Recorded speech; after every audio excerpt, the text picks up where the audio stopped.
This is day 34. Be random on purpose. This morning I was getting prepared to start testing our new platform that we are releasing in a few days. Tensions are high, expectations are even higher. As I sat at the desk contemplating my plan of attack, I noticed a small ant crawling across the surface of my desk. As I looked at it, I wondered if it had a plan. Was its sole purpose to wander around and potentially bump into something that would be worthwhile to the hive?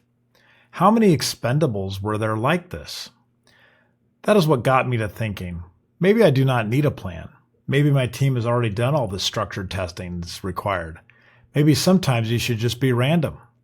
This simple observation cuts against everything we are taught about productivity and success. We are conditioned to believe that every moment should be optimized. Every action should serve a purpose, and every journey should have a clear destination. That is why my customers will interact with software, right? So I just dove in, doing random things, and allowed my daily interruptions to influence how and when I interacted with the software.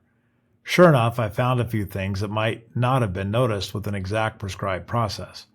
Perhaps this is a lesson that I can take with me today. What if some of our most valuable experiences come from deliberately choosing to have no agenda at all?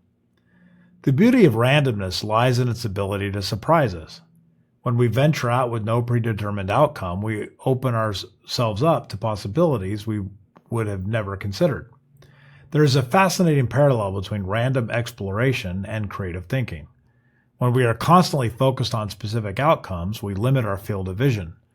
When we allow our minds to wander, much like when we allow our bodies to wander, we often stumble upon connections and insights that structured thinking would never reveal. You have probably heard the concept that came out of the early days of Hewlett & Packard, management by walking around. While Hewlett & Packard formalized the approach, similar management practices existed earlier in various forms. The Japanese concept of gemba, going to the actual place where the work happens, shares similar principles. And many successful managers throughout history have intuitively practiced elements of this practical approach. I've often thought about this in terms of a manager roaming around, seeing how things are working, and learning far more than what they could think of from the top of the building. So today I've started digging in and asking more questions. I learned that some people are working very hard and putting in a tremendous effort. I learned that others are not working as much, either because they are disinterested, in the wrong role, or confused about what to do. That is helpful to me, as often you find yourself making decisions on the results only and do not realize that there is a systematic issue in your way. Randomly talking to people seemed to give me an education in an unexpected way. Perhaps the most interesting aspect of embracing randomness is that it requires a certain type of courage. In a world that requires predictability and measured outcomes, choosing to be random can feel a bit risky. This is exactly what makes it valuable. When setting out to accomplish things in life, you need to be audacious, unpredictable, and maybe a little crazy. The most successful people often share this quality. They are willing to deviate from expected paths and explore territories that others consider too uncertain or too unconventional. This does not mean abandoning all structure or planning. Rather, it means creating intentional space for unstructured exploration.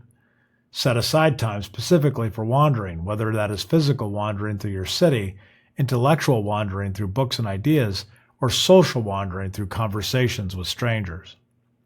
The key is to approach these random excursions with genuine curiosity rather than hidden agendas. The moment you start trying to force outcomes from random exploration, you have defeated its purpose. What is remarkable about embracing randomness is how often it delivers exactly what you did not know you needed. That chance conversation with a stranger might provide the insight you have been struggling to find. That random book you pulled from a library shelf might contain the perspective that shifts your entire worldview. Be random every once in a while. In our increasingly connected but predictable world, the ability to surprise ourselves and others becomes not just refreshing, but essential for growth and discovery. The next time you feel stuck in routine or overwhelmed by plans, consider the radical act of stepping out your door with no destination in mind. You might be surprised by what you discover about the world and about yourself.